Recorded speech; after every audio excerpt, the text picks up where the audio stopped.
آواز اور تصویر کی دنیا کے دوستوں، میں آپ تمام دوستوں کو سیرت انفو میں دل کی گہرائیوں سے خوش آمدید کہتا ہوں۔ السلام علیکم ورحمۃ اللہ وبرکاتہ۔ اللہ عز و جل نے قرآن کریم میں جن انبیاء کرام علیہ السلام کے سبق آموز واقعات کا ذکر فرمایا ہے، ان میں سے ایک حضرت زکریا علیہ السلام بھی ہے۔ سورہ انعام میں ارشاد باری ہے، اور زکریا علیہ السلام اور یحییٰ علیہ السلام اور عیسیٰ علیہ السلام اور الیاس علیہ السلام یہ سب نیکوکاروں میں سے ہیں۔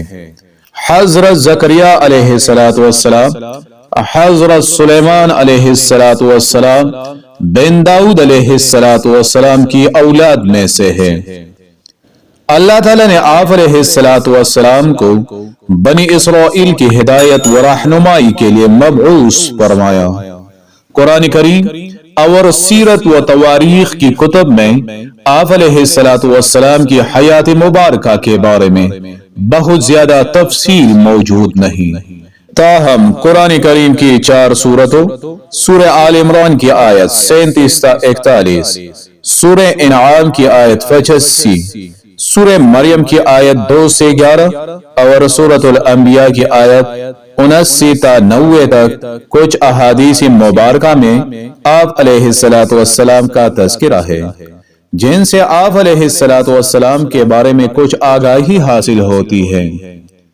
بائبل میں ایک باب صحیفہ زکریا علیہ السلام کے نام سے ہے، لیکن یہ وہ زکریا نہیں ہے جن کا ذکر قرآن کریم میں ہے۔ تورات والے زکریا کی ولادت حضرت عیسیٰ علیہ السلام کی ولادت سے 500 سال قبل بیان کی گئی ہے، جبکہ قرآن کریم میں جن زکریا علیہ السلام کا ذکر ہے وہ حضرت عیسیٰ علیہ السلام کی والدہ حضرت مریم علیہ السلام کے مربی اور حضرت یحییٰ علیہ السلام کے والد ماجد ہے۔ حضرت زکریا علیہ السلام کے اہلیہ اور حضرت مریم علیہ السلام کی والدہ آپس میں بہنیں تھیں۔ یوں حضرت زکریا علیہ السلام حضرت مریم علیہ السلام کے خالو تھے۔ لوقا کی انجیل میں اس منصب کو کاہن کہا گیا ہے۔ دراصل بنی اسرائیل میں کاہن ایک مذہبی اور روحانی عہدہ تھا، جس کے ذمے ہیکل سلیمانی اور بیت المقدس کی مذہبی رسومات کو انجام دینا تھا۔ آپ علیہ السلام کے والد کے نام کے بارے میں مفسرین نے مختلف اقوال تحریر کیے ہیں۔ حافظ ابو القاسم بن عساکر رحمہ اللہ اپنی مشہور کتاب حافظ میں فرماتے ہیں کہ آپ علیہ السلام کے والد محترم کا اسم گرامی برخیا تھا۔ بیت المقدس کے امام اور مذہبی پیشوا عمران بن ناشی اور ان کی اہلیہ حنا بنت فاقود نہایت نیک اور فارسا انسان تھے۔ دونوں اپنی زندگی اللہ تعالیٰ کی ہدایت کے مطابق بسر کرتے تھے، تاہم طویل عرصہ گزر جانے کے باوجود اولاد سے محروم تھے، جس کے لیے دونوں اللہ تعالیٰ کے حضور دست دعا بلند رکھتے۔ دعا قبول ہوئی اور انہیں اولاد کی نعمت سے نواز دیا گیا۔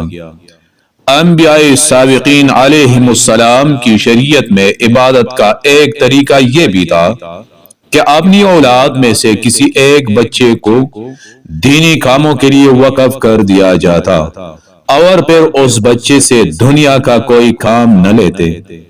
حضرت عمران کی بیوی نے بھی منت مان لی اور کہا، اے میرے رب، میرے شکم میں جو بچہ ہے اسے میں نے تیری عبادت گاہ کی خدمت کے لیے وقف کرنے کی نظر مانی ہے، تو میری طرف سے قبول فرما۔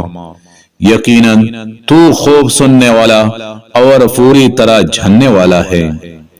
لیکن جب ان کے ہاں بچی پیدا ہوئی تو کہنے لگی، اے میرے پروردگار، مجھے تو لڑکی ہوئی ہے۔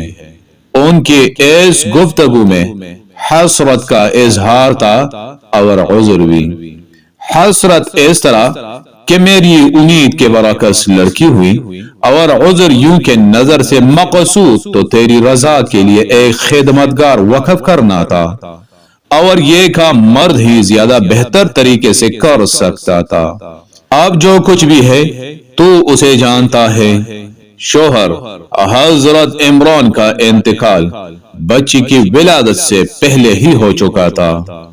آپ نے اپنی بیٹی کا نام مریم رکھا اور فرمایا، اے اللہ، میں نے اس کا نام مریم رکھا ہے، میں اس کو اور اس کی اولاد کو شیطان مردود سے تیری پناہ میں دیتی ہوں۔ حدیث میں ہے کہ جب بچہ پیدا ہوتا ہے تو شیطان اسے چھپاتا ہے، جس سے وہ چیختا ہے، لیکن اللہ تعالیٰ نے حضرت مریم علیہ السلام اور ان کے بیٹے حضرت عیسیٰ علیہ السلام کو شیطان کو چھونے سے محفوظ رکھا۔ والدہ اپنی نظر پوری کرنے کی نیت سے نومولود مریم علیہ السلام کو لے کر بیت المقدس پہنچی۔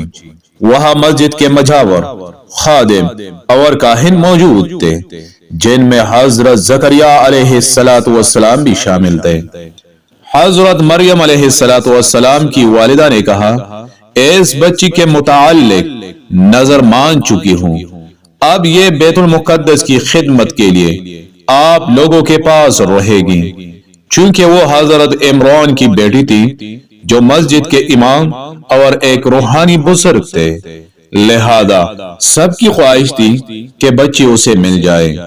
حضرت زکریا علیہ السلام کا استدلال تھا کہ بچی کی ماں اور ان کی اہلیہ سگی بہنیں ہیں، خالہ بمنزلہ ماں کے ہوتی ہے، اس لیے بچی کی پرورش پر ان کا حق زیادہ ہے۔ تاہم دیگر افراد اس پر راضی نہ ہوئے تو قرآن دازی کا فیصلہ کیا گیا، جس پر تینوں بار قرہ حضرت زکریا علیہ السلام ہی کے نام کا نکلا۔ یوں اللہ تعالیٰ نے آپ علیہ السلام کو حضرت مریم علیہ السلام کا سرپرست بنا دیا۔ آپ علیہ السلام نے بڑے ذوق و شوق سے ان کی پرورش شروع کر دی۔ انہوں نے حضرت مریم علیہ السلام کو اپنے گھر ہی میں رکھا، لیکن جب وہ ذرا سمجھدار ہو گئی تو انہیں مسجد سے متصل ایک حجرے میں منتقل کر دیا، جبکہ رات کو اپنی خالہ ہی کے پاس آ کر سو جایا کرتی تھی۔ حضرت زکریا علیہ السلام جب حجرے سے باہر جاتے تو حفاظت کے نقطہ نظر سے باہر سے قفل لگا دیا کرتے، لیکن جب واپس آتے تو یہ دیکھ کر حیران رہ جاتے کہ حضرت مریم علیہ السلام کے پاس بے موسم کے نہایت اعلیٰ قسم کے پھل اور میوہ جات موجود ہوتے۔ آپ علیہ السلام نے ایک دن تعجب اور حیرت سے پوچھا، اے مریم، یہ روزی تمہارے پاس کہاں سے آتی ہے؟ وہ بولی، اللہ کے ہاتھ سے آتی ہے، بے شک اللہ جسے چاہتا ہے بے شمار رزق عطا کرتا ہے۔ یہ ایک لحاظ سے حضرت مریم علیہ السلام کی کرامت تھی۔ حضرت زکریا علیہ السلام کے اہلیہ عیشا بانج تھی، جس کی وجہ سے وہ بے اولاد تھے۔ دونوں بوڑھے ہو چکے تھے اور ظاہراً اولاد ہونے کے امکانات بھی ختم ہو چکے تھے، لیکن جب حضرت زکریا علیہ السلام نے حضرت بی بی مریم علیہ السلام کے پاس سے بے موسم نہایت اعلیٰ قسم کے پھل دیکھے تو آپ علیہ السلام کے ذہن میں خیال آیا کہ جب رب بے موقع پھل عطا کر سکتا ہے تو اس کے لیے اولاد دینا کیا مشکل ہے۔ اولاد کی خواہش نے دعا کا روپ دار کر رب کے حضور مانگنے کی ہمت پیدا کر دی، اور پھر بے اختیار ان کے لبوں پر یہ دعا آ گئی، اے میرے پروردگار، مجھے اپنی جانب سے اولاد صالح عطا فرما، تو بے شک دعا سننے اور قبول کرنے والا ہے۔ اللہ رب العزت نے اپنے محبوب نبی علیہ السلام کی اس دعا کو قبول فرمایا، اور فرشتوں کو حکم دیا کہ پوری جاؤ اور میرے نیک بندے زکریا علیہ السلام کو بیٹے کی بشارت دے دو۔ ارشادی باری ہے، ابھی وہ عبادت گاہ میں کھڑے نماز پڑھ رہے تھے کہ فرشتوں نے آواز دی کہ زکریا، اللہ تمہیں یحییٰ کی بشارت دیتا ہے جو اللہ کے فیض یعنی عیسیٰ کی تصدیق کریں گے اور سردار ہوں گے اور عورتوں سے رعبت نہ رکھنے والے ہوں گے اور اللہ کے پیغمبر نیکوکاروں میں ہوں گے۔ قرآن کریم کے 16ویں پارے کی سورہ مریم میں اللہ عز و جل نے اس واقعے کو یوں بیان فرمایا ہے، یہ ہے تیرے پروردگار کی اس مہربانی کا ذکر جو اس نے اپنے بندے زکریا پر کی جب انہوں نے اپنے پروردگار سے چھپ کے دعا کی تھی کہ اے میرے رب، میری ہڈیاں کمزور ہو گئی ہے اور سر میں بڑھاپا چمکنے لگا ہے، لیکن میں کبھی بھی تجھ سے دعا کر کے محروم نہیں رہا، مجھے اپنے مرنے کے بعد اپنے قرابت داروں کا ڈر ہے، میری بیوی بھی بانجھ ہے، پس تو مجھے اپنے پاس سے وارث عطا فرما جو میرا بھی وارث ہو اور یعقوب علیہ السلام کے خاندان کا بھی جان نشین ہو، اور میرے رب تو اسے قبول بندہ بنا لے۔ اللہ تعالیٰ فرماتے ہیں، اے زکریا، ہم تمہیں ایک بچے کی خوشخبری دیتے ہیں جس کا نام یحییٰ ہے، ہم نے اس سے پہلے اس کا ہم نام بھی نہیں کسی کو کیا ہے۔ زکریا علیہ السلام کہنے لگے، میرے رب، میرے حال لڑکا کیسے ہوگا جبکہ میری بیوی بانجھ اور میں خود بڑھاپے کی انتہائی ذوق کو پہنچ چکا ہوں۔ ارشاد ہوا، تمہارے لیے علامت یہ ہے کہ باوجود بلا چنگا ہونے کے تم 3 راتوں تک کسی شخص سے بول نہ سکو گے۔ اب زکریا علیہ السلام اپنے حجرے سے نکل کر اپنے قوم کے پاس آئے تو ان سے اشارے سے کہا کہ تم صبح و شام اللہ کی تسبیح کرتے رہو۔ حضرت زکریا علیہ السلام نے دعا سے پہلے اپنے ضعف و کمزوری کا ذکر کیا۔ امام قرطبی رحمہ اللہ فرماتے ہیں کہ دعا مانگتے وقت اپنے ضعف و بدخوالی اور حاجت مندی کا ذکر کرنا قبولیت دعا کے لیے اقرب ہے۔ علماء کرام نے فرمایا ہے کہ دعا میں پہلے اللہ تعالیٰ کی نعمتوں اور اپنی حاجت مندی کا ذکر کرنا چاہیے۔ مفتی محمد شفیع فرماتے ہیں کہ دعا میں اپنی حاجت مندی کا اظہار مستحب ہے۔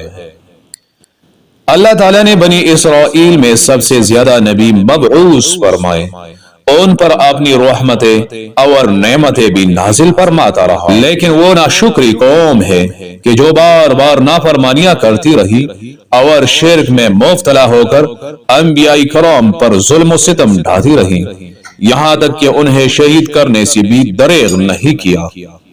قرآن کریم میں ارشادی باری ہے، جو لوگ اللہ تعالیٰ کی آیتوں سے کفر کرتے ہیں اور ناحق نبیوں کو قتل کر ڈالتے ہیں، اور جو لوگ عدل و انصاف کی بات کہے تو انہیں بھی قتل کر ڈالتے ہیں، تو اے نبی انہیں درناک عذاب کی خبر دیجئے۔ روح المعانی میں بروایت ابن حاکم اس آیات کی تفسیر خود حضور صلی اللہ علیہ وآلہ وسلم سے مروی ہے کہ بنی اسرائیل نے ایک وقت میں 43 نبیوں کو قتل کر ڈالا۔ جب ان کو سمجھانے کے لیے 100 بزرگ کھڑے ہوئے تو ان کا بھی کام تمام کر دیا۔ بنی اسرائیل نے پہلے حضرت زکریا علیہ السلام کے صاحبزادے حضرت یحییٰ علیہ السلام کو شہید کیا۔ اس وقت آپ علیہ السلام دمشق میں تھے۔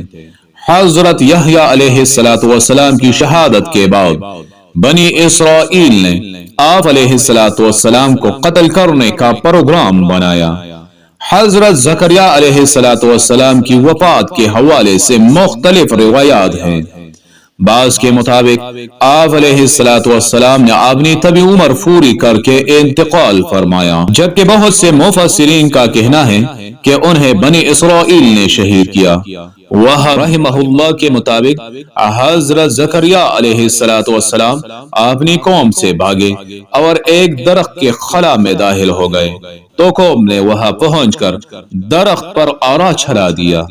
واللہ اعلم۔ اس وقت حضرت زکریا علیہ السلام کی عمر 100 سال سے زائد تھی۔ مورخین کے مطابق آپ علیہ السلام کا مزار شام کے شہر حلب کی مسجد جامع مسجد زکریا میں ہے۔ اگر آپ کو ویڈیو پسند آئی ہے تو ویڈیو کو لائک کیجئے، سیرت انفو کو سبسکرائب کیجئے اور ایک پیارا سا کامنٹ ضرور کیجئے۔